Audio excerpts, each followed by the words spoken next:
નમસ્કાર, હું છું કૃપાલાલ. ખબર ગુજરાતમાં આપ સૌનું સ્વાગત છે. વાત હોય જ્યારે બાળકોના ભવિષ્યની, ત્યારે બાળકોના ભવિષ્યને આકાર આપવાનું કામ એ ક્યાંક ને ક્યાંક સ્કૂલ કરતી હોય છે. ત્યારે સૌથી મોટો આધાર એ રાખે છે કે સ્કૂલ કેવી છે, તેનું વાતાવરણ કેવું છે, શું તે ફક્ત બુક્સ ઓરિએન્ટેડ જ નોલેજ આપે છે કે પછી વધારે એનામાંથી કંઈ શીખવાનું છે, એક્સ્ટ્રા એક્ટિવિટીઝ થાય છે કે કેમ, એ દરેકનો આધાર ક્યાંક ને ક્યાંક સ્કૂલના વિઝન પર હોય છે. ત્યારે આપણે હમણાં તાજેતરમાં જ જોઈ ગયા કે એસવીએમ સ્કૂલનો જે કાર્નિવલ આવે છે તેને લઈને આપણે સ્ટુડન્ટ સાથે પણ વાત કરી. ત્યારે આજે આપણી સાથે મેનેજમેન્ટમાંથી જોડાયા છે, એટલે કે આપણે વાત કરીએ કે 350 વર્ષથી જે આંદા બાવા સંસ્થા ચાલી રહી છે તેના દ્વારા સંચાલિત એવી એસવીએમ સ્કૂલના એજ્યુકેશનલ ડાયરેક્ટર છે એવા ડોક્ટર હેમાંગ પારેખ આપણી સાથે જોડાયા છે.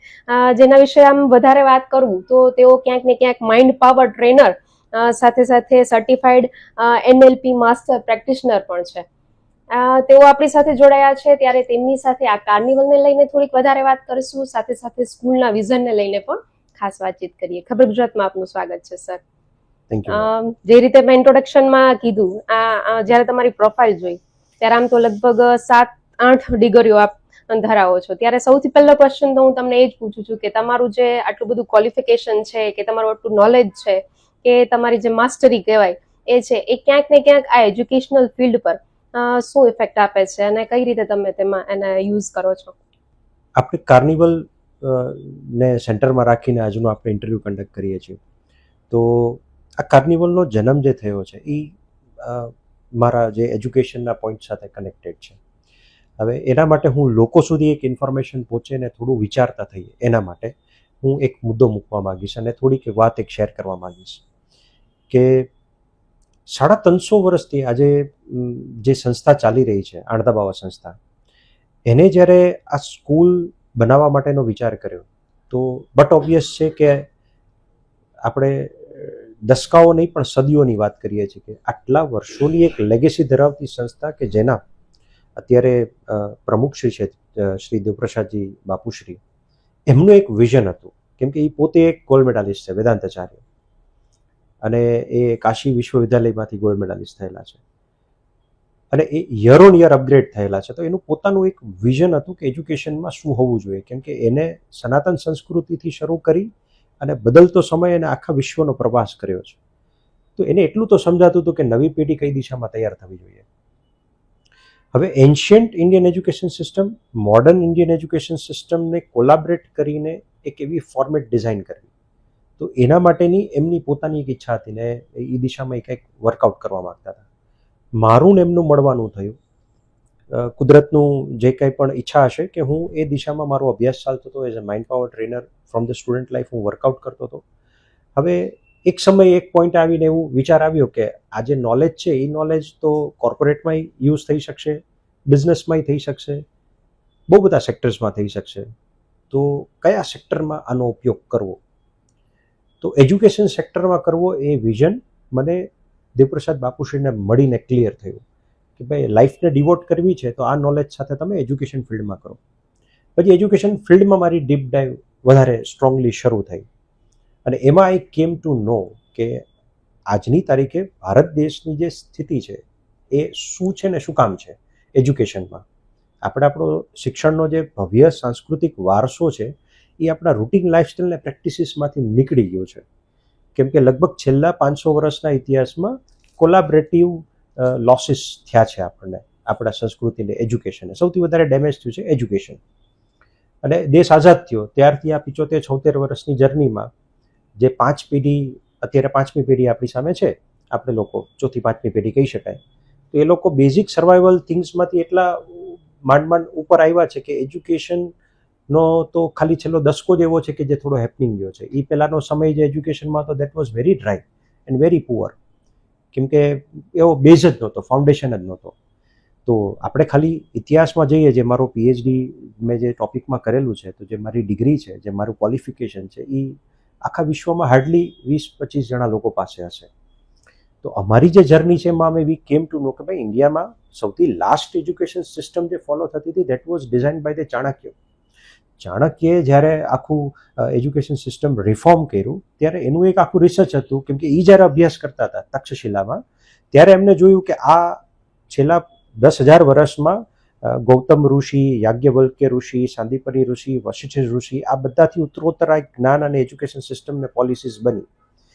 એને એક એવી દીર્ઘ દ્રષ્ટિ વાપરી અને એને એક એવી સિસ્ટમ ડિઝાઇન કરી કે જેના સ્વરૂપ આપણે ત્યાં નાલંદા વિશ્વવિદ્યાલય, તક્ષશિલા વિદ્યાપીઠ, આ બધાનું એક મોટું ફોર્મેશન હતું કે ત્યારે 50,000 સ્ટુડન્ટ્સ એમાં અભ્યાસ કરી શકતા, 10,000 શિક્ષકો કરતા અને આખા વર્લ્ડમાંથી બધા ભણવા આવતા. તો એક એવી જબરદસ્ત સિસ્ટમ એને ડિઝાઇન કરી હતી, પેડાગોજીસ ડિઝાઇન કરી હતી, જેમાં nature education, mind education, personal ઇન્હેન્સમેન્ટથી લઈ અને બધા સબ્જેક્ટ્સ હતા.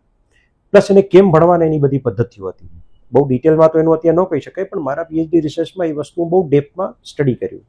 તો એમાંથી બહુ એવા આપણે એમ કહી શકીએ કે સર્વાઈવ કરવું હોય તો તમે નદીમાં જીવવું હોય તો તમને તરતા આવડવું જોઈએ, પણ મોતી શોધવા હોય તો તમારે ગોતાખોર બનવું પડે. તો એ ગોતાખોર બનવાની તક મને મળી એજ્યુકેશન ફિલ્ડમાં, ને એમાંથી કેમ મોતીઓ વીણી શકાય એની પદ્ધતિ મળી. હવે એ સમયમાં જે થતું હતું એ આજના સમયમાં કેમ શક્ય બની શકે એ વિચારવાનું ટાસ્ક અમારી સામે ચેલેન્જ હતી. પણ એ બહુ ઇઝી હતી કેમ કે ત્યારે તો રિસોર્સિસ નહોતા. અત્યારે તો ટેકનોલોજી છે, કમ્યુનિકેશન છે, હેપનિંગનેસ છે, બહુ બધી એવી ટ્રેડિશનલ બંધનો, પરંપરાઓ અને સાયકોલોજીકલી લોકો ફ્રી છે. તો નવી વસ્તુઓને એડોપ્ટને ગ્રાસ્પ કરવા માટે બધા બહુ ઝડપી કરી શકે છે. તો એ સમયમાં લોકોની અંદર એક સારી અવેરનેસ સાથે એક સારું પ્લેટફોર્મ બને અને નવી જનરેશન યોગ્ય દિશામાં આગળ વધે, એના માટેની અમે એક આખી કોલેબોરેટિવ એજ્યુકેશન સિસ્ટમ ડિઝાઇન કરી, એક સ્કૂલ ફોર્મેટ ડિઝાઇન કરી, જેમાં KG to 12 સ્ટેન્ડર્ડ સુધી એજ વાઇઝ એ લોકોનું પર્સનલ ઇન્હેન્સમેન્ટ શું થવું જોઈએ. એમાં જે ચેલેન્જીસ હતી એ હતી કે જૂની સિસ્ટમ, બચ્ચાઓને અપગ્રેડેડ વસ્તુ કરાવવાની છે, પણ એને જન્મ આપવાવાળા મા બાપ જૂની સિસ્ટમમાં ભણ્યા છે, પ્લસ એને ભણાવવાવાળા જે ટીચર્સ છે એ જૂની સિસ્ટમમાં ભણેલા છે. એટલે એ લોકોને બધાને સાથે સાથે અપગ્રેડ કરવાના છે નવી પોલિસી સાથે. તો એ કન્સેપ્ટ મૂકી શકાય, એને બતાવી શકાય એવી રીતના અમે આ વસ્તુ ડિઝાઇન કરી છે. તો એના ભાગ સ્વરૂપે સ્કૂલમાં એન નંબર ઓફ થિંગ્સ બચ્ચાઓની સાથે થઈ રહી છે.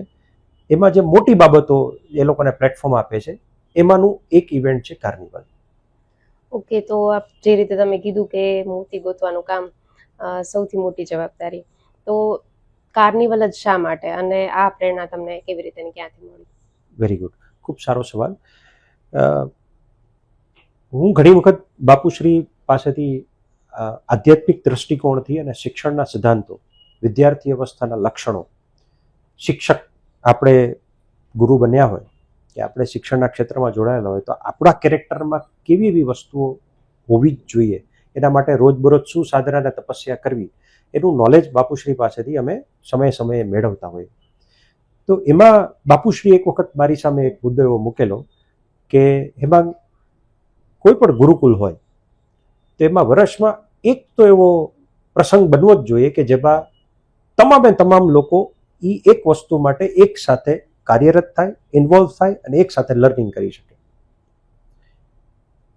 તો પછી એના ઉપર મેં વિચાર કર્યો કે વાત તો સાચી કે આજે સ્કૂલમાં મેજોરિટી સ્કૂલ્સમાં જે બધું ચાલતું હોય તો એ શું ચાલતું હોય, એક્ઝામ્સ તો સ્ટાન્ડર્ડ વાઇઝ કન્ડક્ટ થાય, ઓપ્શનલ સબ્જેક્ટને ઓપ્શનલની જેમ રાખવામાં આવે, મેઇન સબ્જેક્ટને માર્ક્સના પોઈન્ટ ઓફ વ્યૂથી જોવામાં આવે, અને મેજોરિટી એન્યુઅલ ફંક્શન હોય તો એમાં 100, 150, 200 બચ્ચાઓ પરફોર્મ કરવાના હોય, બાકીના ઓડિયન્સ તરીકે બેઠા હોય.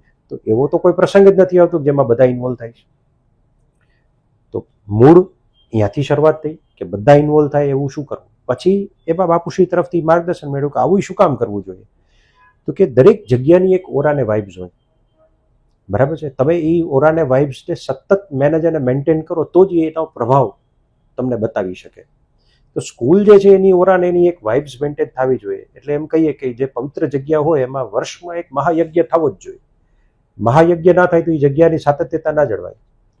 તો આપણે પંડિતોને બોલાવીને યજ્ઞ કરીએ એ તો અલગ વસ્તુ થઈ, પણ આટલા વિદ્યાર્થીઓ જે છે એ જ્ઞાનનો મહાયજ્ઞ કરે એવી એક આખી પરિસ્થિતિ સર્જાય, એના માટે આ કાર્નિવલનો કન્સેપ્ટ સાથે સાથે જન્મ થયો.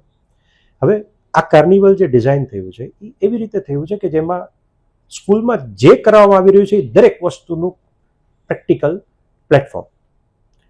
પછી શું થઈ શકે સ્કૂલમાં એ બધી જ પોસિબિલિટી એમાં કવર કરવાની કોશિશ કરવાની કે એક બાળક છે એ કેટલી સંભાવનાઓને કેટલી પોસિબિલિટી સાથે જીવી શકે ને આગળ વધી શકે એનો એને અનુભવ કરાવવાનો. કેમ કે school is a one kind of replica of a society. બાળક જે છે એટલે આખા સમાજનો એક અનુભવ સ્કૂલ લાઈફમાં થાય કે સોસાયટીમાં અલગ અલગ ટાઈપના લોકો હોય તો એમ સ્કૂલમાં અલગ અલગ ટાઈપના લોકો વચ્ચે કેમ રહેવું, કેમ ઉઠવું, કેમ બેસવું, કેમ ડીલ કરવું, કેમ સાચું લગાડવું, કેમ ખોટું લગાડવું, કેમ માનવું, કેમ ન માનવું, કેમ એન્જોય કરવું, કેમ કોઈ વસ્તુથી બચવું. આ બધી વસ્તુ એને સ્કૂલ લાઈફમાં એક એક્સપિરિયન્સ કરાવવાનો ટાઈમ હોય.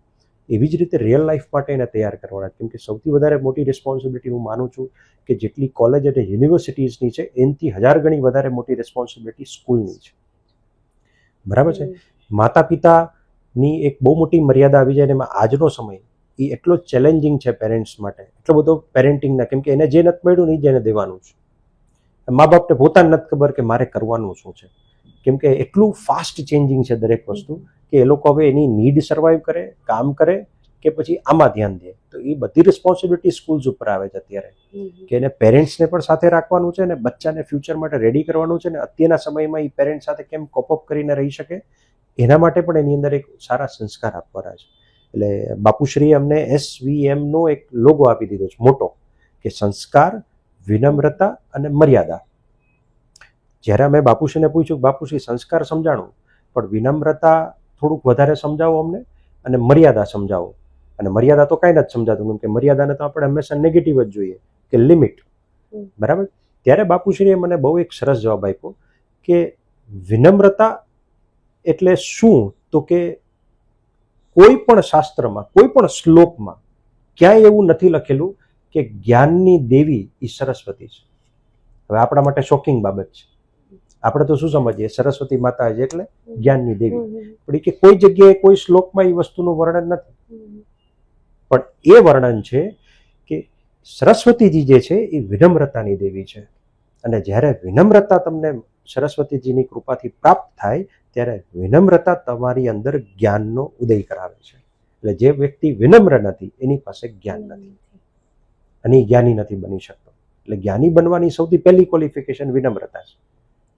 એ જ્યાં સુધી ના આવે ત્યાં સુધી તમે કોઈ જ્ઞાનને મેળવીને એક્ઝિક્યુટ નથી કરી શકતા. કદાચ પ્રાપ્ત કરી લો એટલે જ આપણે ઘણા બધા લોકો જોઈએ કે જેની પાસે નોલેજ જબરદસ્ત હોય પણ છતાં એ એને વાપરી ન શકતો હોય, એનો ઉપયોગ કરવાનું સામર્થ્ય એનામાં ના હોય અને એનું પ્રારબ્ધ એના બેઝ ઉપર નો ડિઝાઇન કરી શકે. એ વિનમ્રતાથી થાય. So this are the points કે આપણે એને કન્સેપ્ટમાં રાખીને એવો પ્રયત્ન કરીએ કે આ બચ્ચાઓ આ બધી બાબતો જે દરેક વિષયનો ગર્ભ કહી શકાય એવી બાબતોનો એકવાર અનુભવ કરે પોતાના લાઈફમાં. એવી રીતના જે બીજો શબ્દ છે બાપુશ્રી આપ્યો મર્યાદા. તો બાળકો, અત્યારની નવી જનરેશનના બાળકો એવા છે કે એના માટે સ્કાય ઇઝ અ લિમિટ. એ જે ધારે એ કરી શકે એમ છે. કદાચ એની પાસે ડિગ્રીઝ હોય ના હોય પણ એટલે બધા ઓપ્શન્સ અને ફિલ્ડ છે કે they can be so successful everywhere. હવેના બાળકોએ શું કરવું એ વિચારવાનું કદાચ એના માટે ડીપ થિંકિંગનો સમય ના આપે તો કાંઈ નહીં, પણ શું નથી કરવાનું, શું એની મર્યાદા છે એ સમજવાની જરૂર વધારે છે. આપણે રામજીને પણ મર્યાદા પુરુષોત્તમ કહીએ.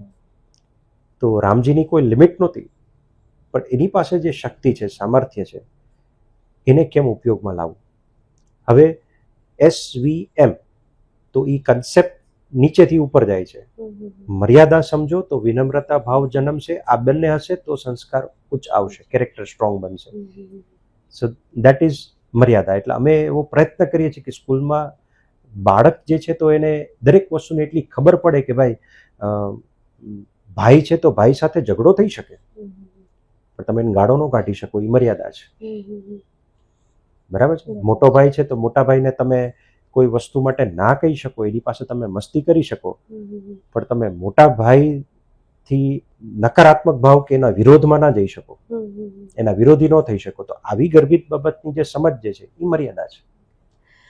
તો જે રીતે તમે વાત કરી કે જ્ઞાનનો મહાયજ્ઞ, તો સ્કૂલની એક એવી ઇવેન્ટ કે જેમાં દરેક લોકો સાથે મળી અને કામ કરે, તો આજે જ્ઞાનનો મહાયજ્ઞ કે કાર્નિવલ તમે જે શરૂઆત કરી, તો ત્યાંથી લઈને અત્યાર સુધીમાં શું શું ચેન્જીસ તમને તમારા બાળકોમાં દેખાય છે? Okay, very good question ma'am. સૌથી પહેલી વસ્તુ તો પ્રેઝન્ટ કરંટ એજ્યુકેશન સિસ્ટમમાં જે બાબતો ખોટી ભ્રમિત કરવાવાળી છે કે પરીક્ષા તો એ સ્ટ્રેસ હોય, ડર હોય, એનું રીઝન એ છે કે પહેલાં જે મેથડથી ભણાતું હતું પ્લસ આટલી મોટી પોપ્યુલેશન, આવડો મોટો દેશ, તો માર્ક્સનું ઇમ્પોર્ટન્સ સૌથી વધારે હતું.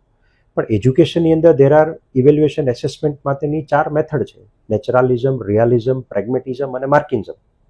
આ ચારેયનું ચોક્કસ મહત્વ છે કે પ્રાકૃતિક વિકાસ બાળકનો કેવો થાય છે, વાસ્તવિક વિકાસ કેવો થાય છે, એ બંનેનું કોમ્બિનેશન કરીએ એટલે બને પ્રેગ્મેટિઝમ, એટલે એ વિકાસ કેવી રીતે થાય છે. અને માર્કિઝમ તો એની પાછળનો ચોક્કસ હેતુ એ છે કે જે તમે જ્ઞાન મેળવો છો એને યાદ રાખવું જરૂરી છે. આજે 9th સ્ટાન્ડર્ડ ઓનવર્ડ્સ બધી જ પરીક્ષાઓ માર્કિઝમ બેઝ છે. શું કામ છે? કેમ કે તમે યાદ રાખી લીધું, ભણી લીધું, કોઈ ડૉક્ટર બની ગયો પ્રેક્ટિકલ નોલેજથી, સ્કિલ્સ ડેવલપ કરી ટેલેન્ટ બનીને, પણ એના મગજમાં યાદ નથી એને શું કરવાનું. તો એ ચાલુ ઓપરેશન એ શું કરશે? સામે બુક ખોલીને રાખશે. તો કંઠસ્થ કરવું એ પણ અતિશય જરૂરી છે. તો દરેક એસેસમેન્ટનો એક પર્ટિક્યુલર એનો એક ઓબ્જેક્ટિવ છે. હવે બાળકોને કોઈ વસ્તુ સિસ્ટમ સારામાં સારી છે, સિલેબસ સારામાં સારો છે, એનું એક્ઝિક્યુશન રોંગ થાય છે. જેમ આપણે વાત કરીએ તો ભારત દેશનું બંધારણ છે એ વિશ્વમાં સૌથી સર્વશ્રેષ્ઠ 10 બંધારણમાંનું એક બંધારણ છે. પણ છતાં દેશની હાલત એટલી યોગ્ય નથી, કેમ કે એ બંધારણમાં જે લખ્યું છે એનું એક્ઝિક્યુશન એ આપણે જ લોકો જે પબ્લિક છે, પ્રજા છે, એ હજી યોગ્ય રીતે નથી કરી રહી. તો એ કોઈ પણ વસ્તુ કેમ યોગ્ય રીતે કરી શકાય એનું પ્લેટફોર્મ આ કાર્નિવલ બાળકોને આપે છે.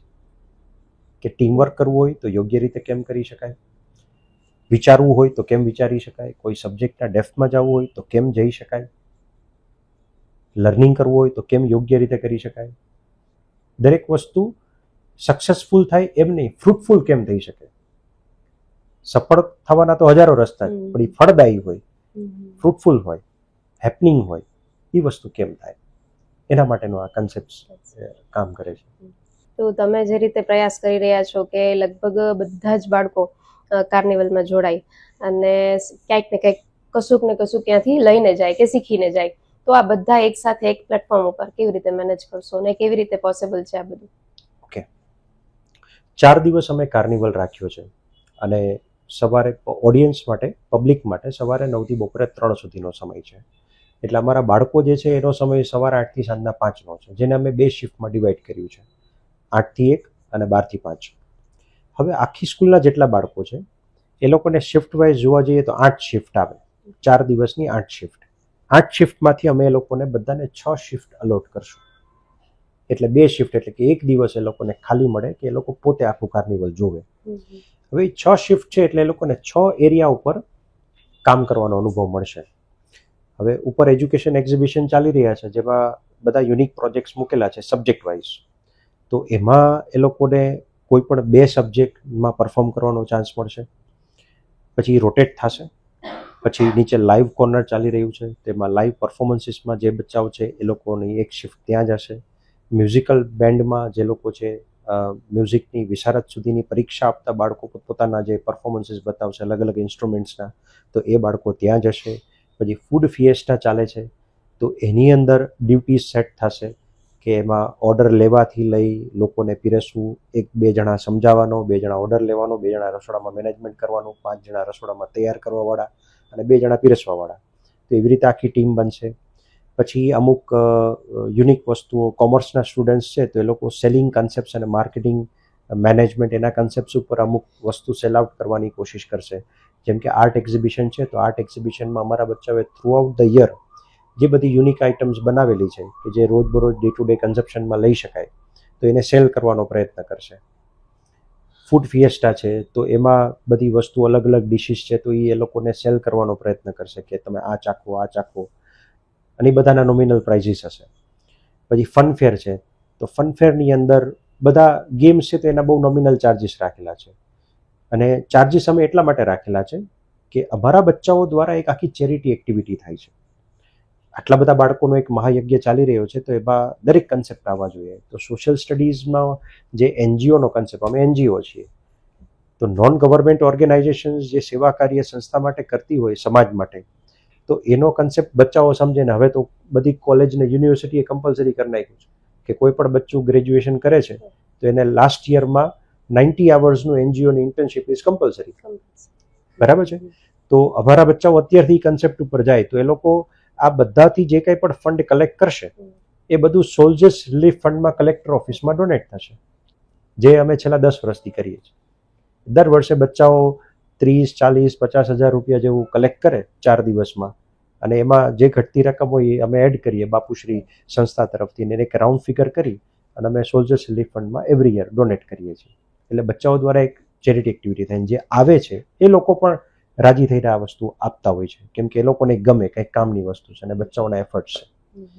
અપાર્ટ ફ્રોમ ઓલ ધીસ, જે સમાજમાં રહેતું વ્યક્તિ છે એની મોરલ રિસ્પોન્સિબિલિટીમાં આવે કે નવી પેઢી કાંઈ પણ કરે છે તો એના રૂટીનમાંથી સમય કાઢીને એને સમયદાન આપો. આ બાળકોને સમય આપવાનો છે. લોકો આવે, જોવે ને એપ્રિશિએટ કરે, કેમ કે જામનગરનું તમામ ઓડિયન્સ છે, એટલે મારા બધા પેરેન્ટ્સ છે એ એક્ઝામિનર બની જાય છે. મારા બાળકો પરીક્ષા દેવા માટે ઊભા છે, કેમ કે આ કાર્નિવલ છે એ મારા બાળકોની એક્ઝામ છે, એનાથી એને માર્ક્સ મળે છે. અમે 10 દિવસ બેકલેસ કરીએ છીએ, જેમાં તૈયારી કરે છે બધા બાળકો. એના શીટ્સ છે, એ લોકોની પ્રોજેક્ટ મેકિંગ છે તો એના 5 ક્રાઇટેરિયાસ છે, એના ઉપરથી એ લોકોને માર્ક્સ મળે છે. પછી ઓરિએન્ટેશન છે, એના 5 ક્રાઇટેરિયાસ છે, એના ઉપરથી માર્ક્સ મળે છે. પછી જેટલા પ્રોજેક્ટ ઈ ક્લાસમાં બન્યા છે એના બધા ઓરિએન્ટેશન્સ કમ્પ્લીટ થયા પછી ક્વિક એના ઉપરથી જ એક આખી મોક ટેસ્ટ લેવાય છે, એના માર્ક્સ એ લોકોને મળે છે. પછી એ લોકો કાર્નિવલમાં પ્રેઝન્ટ કરે છે તો એના ઉપરથી એના માર્ક્સ મળે છે. આવી રીતે ફોર્મેટિવ એસેસમેન્ટ 1 થાય, 2 થાય, 3 થાય, 4 થાય. હવે મેજોરિટી સ્કૂલ્સમાં આ ફોર્મેટિવ એસેસમેન્ટ કન્ડક્ટ કરવા માટે એ લોકો ઓન એન એવરેજ 4 એક્ઝામ અને તમે એક અઠવાડિયું ગણો 6 કે 7 દિવસ, તો 7 ચોક કેટલા થાય? હા, 7 ચોક 28. એટલે ઓન એન એવરેજ 1 મંથ એ લોકો પરીક્ષા પાછળ એક્ઝામ લઈ, પેપર લઈ અને પછી એની તૈયારી અને એ એન્વાયરમેન્ટમાં બચ્ચાઓને રાખે છે. બરાબર છે? જ્યારે એની સામે અમે એ દિવસો બચાવ્યા, કાર્નિવલના 4 ડેઝ અને બાકીના 15 ડેઝ જે છે એની પ્રિપરેશનના, અને એમાં એક સાથે જ આ 4 ફોર્મેટિવ એસેસમેન્ટ કન્ડક્ટ થાય 4 સ્લોટમાં. એટલે ખાલી રિટન એક્ઝામના ફોર્મેટ્સ જે છે એ ફોર્મેટિવ એસેસમેન્ટમાં હોય જ નહીં. એના માટે સબ્જેક્ટિવ એક્ઝામ્સ લેવાતી જ હોય, ચેપ્ટર ટેસ્ટ લેવાતી જ હોય, યુનિટ ટેસ્ટ લેવાતી જ હોય. પણ આ ફોર્મેટિવ એસેસમેન્ટ કરવાનું છે તો એ આવી રીતે કન્ડક્ટ થાય. ઓલા દિવસો બચે અને આ દિવસો આમાં ડાયવર્ટ થાય, એટલે એ લોકોનું એક લર્નિંગ એન્હાન્સમેન્ટ થાય. એટલે આમ જોઈએ તો મૂળ મુદ્દે કે આ આખું કાર્નિવલ છે એ ક્યાંક ને ક્યાંક એની એક્ઝામ પણ છે, ક્યાંક ને ક્યાંક એ લોકો એમાંથી એન્જોય પણ કરશે, અને જે કંઈ આપણે કઈ લાઈફ લેસન્સ છે એ પણ એમાંથી શીખશે, અને જે છેલ્લે આપણે કહીએ છીએ કે ચેરિટી, તો એ પણ એક એવો વિષય છે કે જે બાળક અત્યારથી જ શીખે છે કે ભાઈ હું જે કંઈ પણ અહીંયા અર્ન કરું છું તો એ ક્યાંક ને ક્યાંક મારા હાથે જ આ કાર્યમાં દેવાશે. એટલે બહુ સારો એવો પ્રયત્ન છે કે જે બાળકોને ક્યાંક ને ક્યાંક જીવનમાં આગળ જઈને ઘણા બધા ફિલ્ડમાં એમને આ ક્યાંક ને ક્યાંક કામ આવશે. તો આપનો જે આ પ્રયત્ન છે એ ખરેખર મને તો અત્યારે એવું લાગે છે કે બાળક છે એ બધું જ એક કાર્નિવલમાં શીખી જાય એમ છે. યસ, એક મુદ્દો અહીંયા આપે કીધું એટલા માટે, તમે અભ્યાસ કર્યો છે, તમે ક્વોલિફાઈડ છો, તમારી ટીમ આસપાસમાં આપણા બધા લોકો, આપણે બધા ક્વોલિફાઈડ છીએ, ઘણા બધા ડિગ્રી લીધેલી છે, પણ લાઈફમાં, પ્રેક્ટિકલ લાઈફમાં આપણને શું કામમાં આવે છે? તો એ સ્પાર્ક, જેની અંદર સ્પાર્ક છે. આજે તમે મારું ઇન્ટરવ્યુ લઈ રહ્યા છો તો તમે ઇન્ટરવ્યુઅર બનવાનું ક્યાંય ક્વોલિફિકેશન ડિગ્રી કે તમે સ્કૂલમાં નથી ભણ્યા, પણ એ તમારો સ્પાર્ક છે કે જે તમને આ કામ કરાવે છે. સ્કૂલની, દરેક સ્કૂલની એક રિસ્પોન્સિબિલિટી છે કે એના બચ્ચાને જે કંઈ પણ એજ્યુકેશન થઈ રહ્યું છે એ એજ્યુકેશનની પાછળનો ઓબ્જેક્ટિવ એની અંદર સ્પાર્ક ડેવલપ કરવાનો છે. હું પણ અહીંયા પહોંચ્યો તો સપોઝ મારી પાસે 8 ડિગ્રીઓ છે, તો મારાથી વધારે ડિગ્રી ધરાવતા લોકો પણ મેં જોયેલા છે, પણ એ પ્રેક્ટિકલ લાઈફમાં એટલું હેપનિંગ પરફોર્મ નથી કરતા ને એટલી મોટી જવાબદારી નથી નિભાવી શકતા, કેમ કે એનામાં સ્પાર્કનો અભાવ છે. બરાબર છે? તો સ્પાર્ક ઇઝ ઇમ્પોર્ટન્ટ. એટલે જ અમારા બચ્ચાઓના ઇન્ટરવ્યુ ટાઈમે પણ તમે નોટિસ કર્યો છે, એ લોકોને સ્પાર્કલિંગ માઇન્ડના બેચીસ લગાડેલા છે. એક આખો કન્સેપ્ટ અમે ડિઝાઇન કરેલો છે કે જે અમારું આ કાર્નિવલ વિઝિટ કરશે તો એને જોવા મળશે. અમારા એસવીએમ કોર્નરમાં અમારા બચ્ચાઓ સમજાશે કે આ સ્પાર્કલિંગ માઇન્ડ શું છે. પણ ઈચ એન્ડ એવરી ચાઇલ્ડમાં સ્પાર્ક ડેવલપ થાય ને એ સ્પાર્ક યુટિલાઇઝ થાય, એના માટે આ કાર્નિવલનો ઓબ્જેક્ટિવ છે કે carnival is not only bookish knowledge, એ સ્પાર્કથી જ ડેવલપ થાય, અને જે એમાં પરફોર્મ કરે એને સ્પાર્કની ટ્રેનિંગ મળે કે આમાં કેમ સ્પાર્ક લાવી શકાય. એટલે આપણે એ પણ જોઈએ છે કે આજકાલ જે બધા પેરેન્ટ્સ છે ક્યાંક ને ક્યાંક માર્ક્સ કરીને બાળકોની પાછળ પડી જાય છે. તો તમારા મતે તમે શું કહેવા માંગો છો કે ખાલી બુકમાં હોય છે એ નોલેજ બાળક સુધી પહોંચે એ જરૂરી છે, કે પછી પ્રેક્ટિકલ લાઈફ માટે જે તમે કહો છો એ રીતે કઈ રીતે પેરેન્ટે અત્યારે એના બાળક સાથે ટ્રીટ કરવું જોઈએ? માર્ક્સ જરૂરી છે, ચોક્કસથી જરૂરી છે, સ્ટડીઝના આધાર ઉપર કરિયર બનાવવું હોય તો માર્ક્સ જરૂરી છે. બાળકો 2 થી 3 પ્રકારના હોય. એક સ્ટડીઝના આધારે કરિયર બનાવવાવાળા છે, એક સ્ટડીઝ સિવાય ખાલી પોતાની સ્કિલ્સ અને ટેલેન્ટના બેઝ ઉપર કરિયર બનાવશે, અથવા તો સ્પોર્ટ્સ, મ્યુઝિક, XYZ, તો એને બેઝિક એજ્યુકેશન, કેમ કે પાસ તો 33% થઈ જવાય, તો એને સ્ટડીઝ ઉપર કરિયર નથી બનાવવાનું. જેને કરિયર બનાવવાનું છે એના માટે માર્ક્સ ઇમ્પોર્ટન્ટ છે. જેનામાં બીજી બધી ટેલેન્ટ છે ને જેને બીજી દિશામાં કરિયર બનાવવું છે, તો એને એક બેઝિક ક્વોલિફિકેશન અચીવ કરવાનું છે. એ બધું બહુ પ્રેક્ટિકલી ડિઝાઇન થાય. બરાબર છે. માર્ક્સ જરૂરી છે, નોલેજ જરૂરી છે, પણ ખાલી માર્ક્સ અને નોલેજથી કાંઈ નથી થતું. એક્ઝિક્યુશન કેમ કરવાનું છે. Knowledge is not power, execution of the knowledge is power. એ એક્ઝિક્યુશન કરતા શીખડાવીશું તો જ એને બધું કામમાં આવશે. હવે એક્ઝિક્યુશન આવડતું હશે તો નોલેજ ગેઇન કરવાની ભૂખ જાગશે જ, ઉત્સાહ જાગશે જ, અને એ મેળવશે જ. માર્ક્સ એમનેમ આવશે. અમારા બચ્ચાઓને અમે મેમરી ટ્રેનિંગ્સ આપીએ તો એ 10 દિવસમાં તો આખી ચોપડી મોટે બોલતા હોય છે. એને ખબર પડી જાય કે યાદ રાખવું એ તો બહુ અલગ વસ્તુ છે, કે એ તો થઈ શકે, પણ એને સમજવાનું છે એ સરખું જરૂરી છે. કોન્સેપ્ટ ક્લિયર કરવા જરૂરી છે. બરાબર. તો આ હતા SVM સ્કૂલના એજ્યુકેશન ડિરેક્ટર એવા ડૉક્ટર હેમાંગ પારેખ.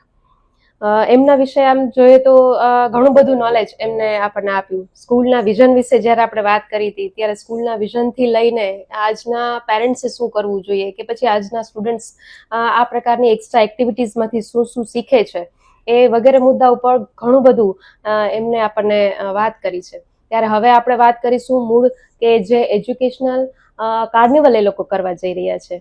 તો આ કાર્નિવલ વિશે સ્ટુડન્ટથી લઈને એમના સુધી આપણે ઘણી બધી વાત જોઈએ.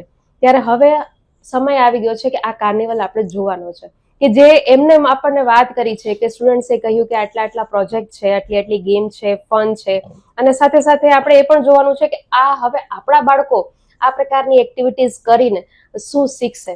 તો મને એવું લાગે છે કે હું તો જવાની જ છું, પણ તમે બધા પણ આ કાર્નિવલ સાથે જોડાઓ એવો ખબર ગુજરાતના માધ્યમ દ્વારા હું આપ સૌને પણ એક અપીલ કરું છું કે આ એક વખત તમારા બાળકને લઈને આ કાર્નિવલ જરૂરથી જોવા જજો. ખબર ગુજરાત સાથે આપ જોડાયા અને અમારી સાથે આ જે કંઈ તમે માર્ગદર્શન આપ્યું એ બદલ આપનો ખૂબ ખૂબ આભાર. Thank you very much.